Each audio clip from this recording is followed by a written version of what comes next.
मांगलिक। अपने आस पड़ोस में, अपने रिश्तेदारों में ये वर्ड आपने ज़रूर सुना होगा और हो सकता है कि आप भी मांगलिक हो या आपकी फैमिली में कोई मांगलिक हो और आपके मन में काफ़ी सारे क्वेश्चंस चलते रहते हो कि ये मांगलिक है या मैं मांगलिक हूँ, तो क्या ऐसा तो नहीं हो जाएगा या मेरी शादी अच्छे से तो होगी या कोई प्रॉब्लम तो नहीं आएगी। क्योंकि मांगलिक के बारे में बहुत सारे मिथ भी फैलाए गए हैं। मांगलिक के लिए ये बोला जाता है कि जो उनका बेटर हाफ होता है उनकी लाइफ को कोई प्रॉब्लम हो सकती है जस्ट शादी के बाद ही, जबकि ऐसा सिर्फ मांगलिक होने से ही हम लोग नहीं बोल सकते हैं, और भी प्लानिटरी कॉम्बिनेशन इस पर इफ़ेक्ट डालते हैं। तो सिर्फ मांगलिक होने से आप ये नहीं बोल सकते कि आपके बेटर हाफ की जो लाइफ है उसमें कोई प्रॉब्लम आने वाली है, ये एक मिथ है।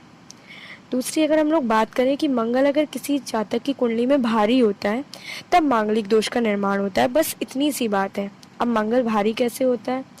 कुंडली में जो आपकी जो नेटल चार्ट होता है उसमें अगर फर्स्ट हाउस में मंगल यानी कि मार्स बैठा हुआ है, फोर्थ हाउस में, सेवन्थ हाउस में, एट्थ हाउस में एंड ट्वेल्थ हाउस में, इनमें से किसी में भी अगर मंगल विराजमान है तो आपकी कुंडली में मांगलिक दोष का निर्माण होता है। अब क्या मांगलिक के बारे में जो कहा जाता है कि मांगलिक होना शुभ नहीं अशुभ होता है, विवाह में प्रॉब्लम्स आती हैं, 28 ईयर्स के बाद ही शादी करनी चाहिए अदरवाइज प्रॉब्लम्स होती हैं। अच्छा, ये जो बात है कि 28 ईयर्स के बाद शादी करनी चाहिए, ये थोड़ी सी लॉजिकल है, ये सही है। 28 ईयर्स के बाद ही आप शादी करो तो आपको प्रॉब्लम्स नहीं होती हैं। और अगर ये कोई बोले कि उस जातक की जो लाइफ होती है वो बहुत प्रॉब्लमेटिक होती है सिर्फ मांगलिक होने की वजह से, तो ऐसा नहीं होता है। हाँ, मांगलिक की शादी अगर आप गैर मांगलिक से कराते हैं तो प्रॉब्लम सिर्फ ये आती है कि जो मांगलिक जातक या जातिका होता है उसकी जो डिज़ायर्स होती हैं, जो उसका गुस्सा होता है, जो भी उसकी खुद की जो नीड्स वगैरह होती हैं, उनको वो जातक जो दूसरा है गैर मांगलिक जाता है वो फुलफिल नहीं कर सकता है, क्योंकि वो गैर मांगलिक है। और ये नेचुरल है कि अगर कोई इंसान वैसा नहीं है तो वो सेम चीज़ें तो फॉलो नहीं कर सकता ना। मांगलिक है कोई, कोई गैर मांगलिक है, तो कैरेक्टरिस्टिक दोनों के अलग अलग होंगे। तो ये एक नॉर्मल सी बात है, कॉमन सी बात है, इसमें इतना बड़ा हवा बनाने की कोई ज़रूरत नहीं है। अब अगर बात की जाए कि अगर मांगलिक कोई जातक या जातिका है तो क्या सिर्फ उसकी ज़िंदगी में प्रॉब्लम्स ही आती हैं? क्या कुछ उसको बेनिफिट इसका नहीं मिलता है? तो बिल्कुल मिलता है। मंगल की पोजीशन मैंने आपको बताई first, fourth, seventh, eighth and twelfth में, तो इसमें अलग अलग हाउस में प्रेजेंट होने पे मंगल अलग अलग बेनिफिट भी देता है। अगर मंगल किसी जातक के फर्स्ट हाउस में होता है तो ऐसे लोग साहसी भी होते हैं और पराक्रमी होते हैं।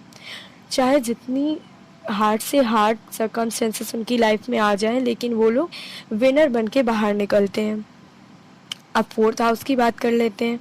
अगर किसी जातक की कुंडली में मंगल फोर्थ हाउस में होता है तो ऐसे लोग बहुत ज़्यादा शक्तिशाली होते हैं और अट्रैक्टिव पर्सनैलिटी कैरी करते हैं।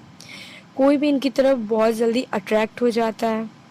सेवन्थ हाउस का मंगल क्या होता है? इसमें लोगों को संपत्ति मतलब मनी से बहुत ज़्यादा उससे जुड़े हुए काम में भी शुभ परिणाम प्राप्त होते हैं और ऐसे लोग बहुत हाई पोस्ट पर भी जाते हैं और बहुत ज़्यादा रिच होते हैं। एट्थ हाउस में अगर मंगल होता है तो इंसान को सडन गेन होने की आशंका बहुत ज़्यादा रहती है। आशंका क्या, पॉसिबिलिटी रहती है। अच्छी बात है कि इंसान को सडन गेन होता है एट्थ हाउस में अगर मंगल होता है तो। ट्वेल्थ हाउस में अगर किसी जातक के मार्स बैठे होते हैं, मंगल होते हैं, तो जो इंसान होता है, व्यक्ति जो होता है, उसको फॉरेन लैंड से बहुत सक्सेस हासिल करता है और लोग उसे एडमायर भी बहुत ज़्यादा करते हैं। तो ये कुछ प्लस पॉइंट भी थे।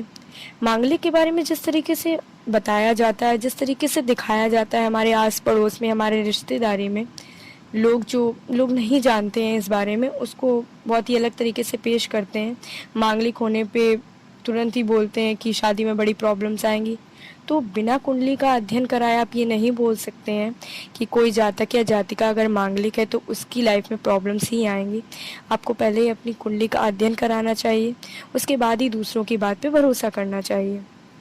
क्योंकि मांगलिक को अगर आप लोग सही से समझें तो मांगलिक का मतलब ही मंगल वर्ड से लिया गया है। तो जब जो चीज़ के अर्थ में ही मंगल लफ्ज़ आ रहा है, मंगल वर्ड आ रहा है, वो गलत कैसे हो सकता है?